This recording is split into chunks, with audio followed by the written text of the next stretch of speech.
I used to think the men who were the most successful with approaching women were the best looking, the most naturally confident, or had the best genetics. My name's Christian, 23 years old. I don't have a fucking clue what I'm doing right now. Like, this is relatively new to me, like just going out and like approaching girls. But having now helped over 200 men remove their social blocks so they can get the women they actually want, I realized the men who consistently succeeded all had three things in common. But the good news is, none of these are personality traits. They're decisions you make over and over again until they become part of who you are. The first thing the guys who are the most consistently successful with approaching women all have in common is they minimize the time between thought and action. So many guys today are waiting to feel ready before they start approaching, but the best guys start approaching and then they become ready. I'll tell you a fucked up story. At the start of this year, I was on a call with a 47-year-old business owner,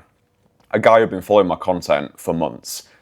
And eventually we were on the call and everything was going well. He knew the price, I'd answered his questions. He just had a few questions about how the program works, logistics, etc. So we get to the end of the call. I'm like, right, John, you ready to get started? And he said something which almost made me spit out my wisdom teeth. He's like, yeah, Christian, sounds great, but I just need more time to think about it. And I'm like, more time? Think about what?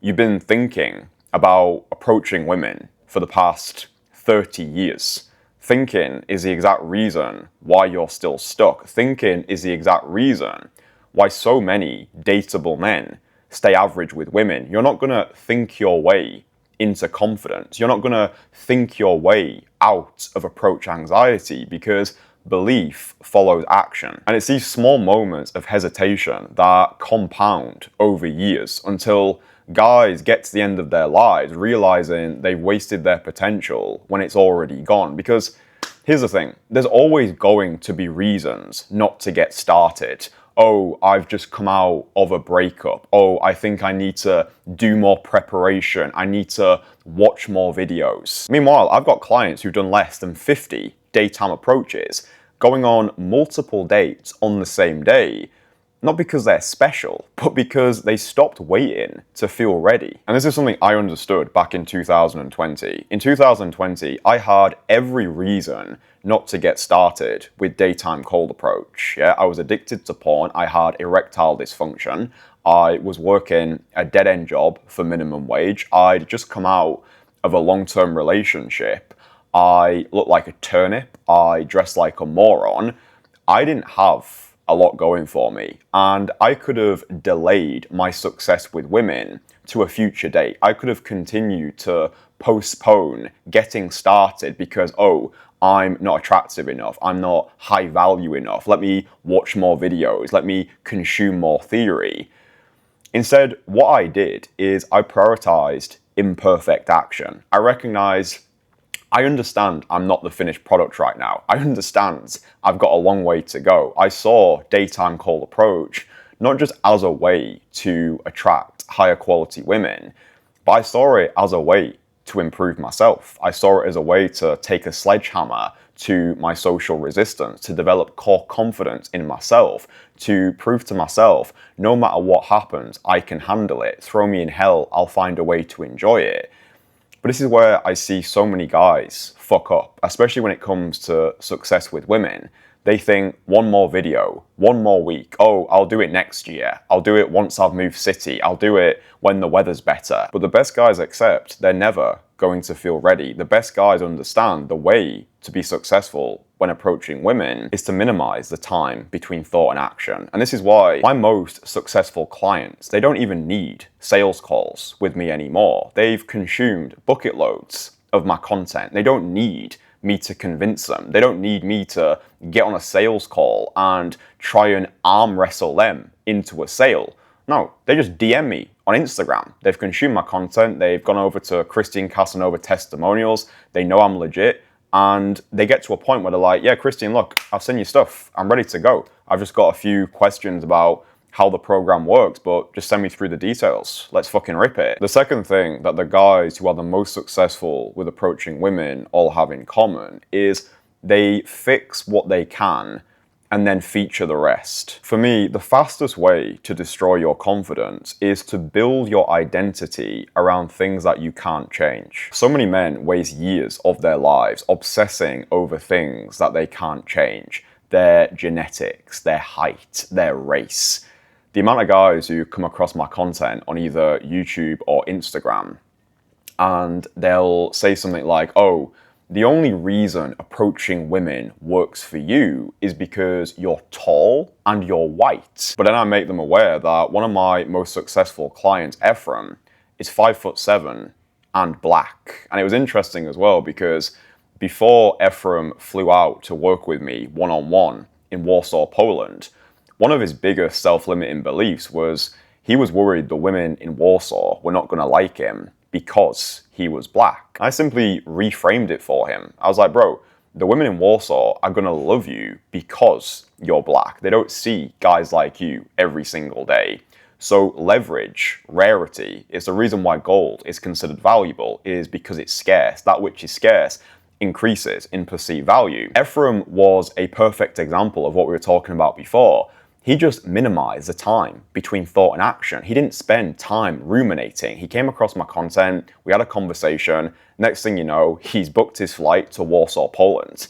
And he was just throwing himself into so many approaches. He was just ripping the approaches. He understood belief followed action. This is why he was able to go on multiple dates on the same day. He was going on multiple dates a week. He then went back to San Francisco, where he was able to replicate the same results. But he didn't get here by obsessing over things that he couldn't change. Oh, maybe I'm not tall enough. Maybe I can't approach women because I'm black. Maybe it's my genetics. No, he just did the best with what he had. And this is a whole game right here.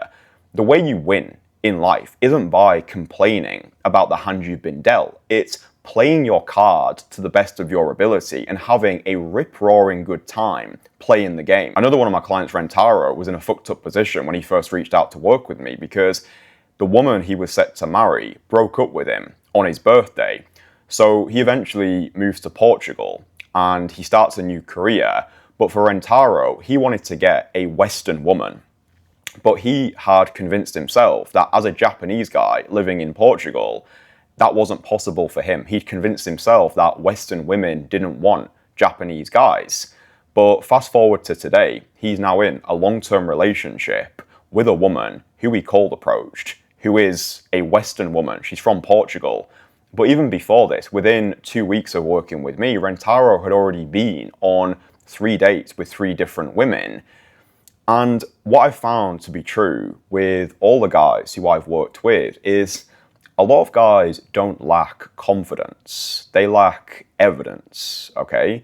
Because when you see somebody who is similar to you achieve the thing that you want to achieve, it shifts what you believe to be possible. I call it the Bannister effect. You might have heard of the runner, Roger Bannister. Before Roger Bannister broke the 4-minute mile, nobody thought it was possible, but as soon as he did it, everybody started breaking it. And the reason this happened is because he opened the floodgates of possibility. And it's interesting as well because I've been insecure about most things in my life. I think every guy is insecure about something. You know, when I first started making videos, guys were calling me ugly. I used to have insecurities about my pelican nose. I used to have insecurities about my crooked teeth, the wrinkles on my forehead. When I was addicted to porn, I used to compare my average size pecker to these gargantuan schlongs online, and I thought, oh, I'm never going to be able to please a woman. This is one of the reasons why I had erectile dysfunction. You know, some guys are insecure about being bald. Another one of my clients, Joseph, is 5'7". He is bald and he's 40 years old. He's living a dating life that most 40-year-olds in his position would think is impossible for someone like them. Other guys think they can't approach women because they're too old. They think, oh, this might be creepy if I'm in my 50s and I'm approaching women who are 20 years younger. Another one of my clients, Blake, was 53 years old when we started working together. And he'd convinced himself, I'm too old. This is wrong. This is creepy. He had shame attached to the fact that he was attracted to younger women. And I just gave him a simple reframe. I was like, listen, rather than seeing your age as a liability, view your age as an asset. Look at the life experience that you've stacked, the obstacles you've had to overcome, the character that you've built through adversity. You can't change your age. You're not going to change your race. You're not going to change your height unless you go and get your fucking legs snapped. But with the most successful guys who I've worked with, they have made peace with the things that they could not change. Because what's the alternative? What are you going to do? You're going to spend the rest of your life leaving negative comments on YouTube videos, finding reasons why you can't do it. Or you could just do what my clients have done. Guys who thought they couldn't do this because of their race, because of their height, because of their age. And what I would say as well, if you doubt any of the things that I say, just go over to Christine Casanova testimonials on YouTube. Evidence has got the loudest voice. I said to you, you probably don't lack confidence right now. You probably lack evidence. So if you go over to Christine Casanova testimonials, maybe you're a guy who's in his 50s and you don't think you can approach because of your age. Listen to Blake's testimonial. If you're a guy who's hung up about his race, listen to Ephraim, listen to Rentaro, listen to Ethan. If you think, oh, I can't do this because I'm bald, listen to Joseph's testimonial, because there's guys out there right now who are no more deserving, they're not special, they're not genetically gifted. They are living dating lives that they used to think were impossible for guys like them because they stopped obsessing over the things that they couldn't change and they started minimizing the time between thought and action. So the final thing the most successful guys all had in common when it came to approaching women is their ability to drop their egos. All right, what I've found is success with women isn't about adding confidence. It's about removing your ego. In my experience, the guys who get the best results with approaching women are the guys who can let go of their need to look cool, right? Because here's the thing, approaching women, especially when you're first getting started, it does feel fucking awkward, right? A lot of guys are like, oh, that's so cringe. Yeah, of course it's fucking cringe, right? In order to become great at anything, we need to risk not being able to do it. But the problem with daytime cold approach is it requires guys to let go of their need for universal approval. It requires guys to abandon their need to look cool, to look like they've got it all figured out, to abandon their need to be seen as this projection of perfection. Because when you're approaching, you're going to have so many car crash conversations. You're going to have approaches where you fall flat on your ass. You're going to have approaches where you run out of things to say. Your mind goes blank. You leave that conversation thinking, oh, that was so awkward. Didn't even feel like it was me in that conversation. This is a whole game right here. The more you're able to bathe in the discomfort, the more you're able to marinate in the uncertainty, because this is what I found to be true. A lot of guys, they don't have approach anxiety. They don't have this deep fear of being rejected necessarily. For them, oftentimes, it's the uncertainty attached to the approach. Their minds confuse uncertainty with danger, and they spend years in this procrastination hamster wheel, seeing opportunities, rejecting themselves on the woman's behalf, thinking about worst case scenarios, thinking way too many steps ahead. Meanwhile, there's guys out there who are no richer, smarter, better looking than you, taking the women who could have been yours just because they had the balls to walk over and start a conversation. What I say to all my clients is, if you don't approach her, somebody else will. Yeah? If you don't approach her, somebody else will. But a lot of the successful guys who I work with, they don't see approaching women as an opportunity. They see it as a threat. They see it as a threat to the identity they've worked so hard to build. A lot of my clients, even though they are successful on paper, even though they're in shape, they've got money, they dress well, they've built a great career, they've got recognition in their respective industry, oftentimes they don't see themselves how the world sees them. Oftentimes they still feel like the ugly duckling on the inside. They still feel like their internal hasn't caught up with their external. But daytime cold approach, it's one of the most challenging things you're ever going to do.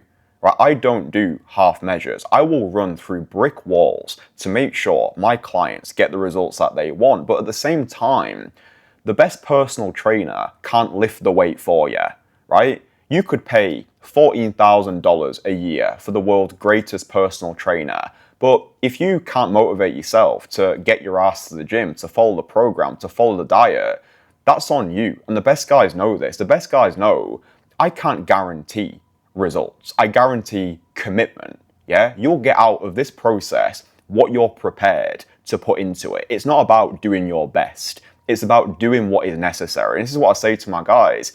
If you're not happy with the women who you're dating, if you're not happy with your current level of social confidence, if you still care too much about what other people think of you, your best has got you to where you are today.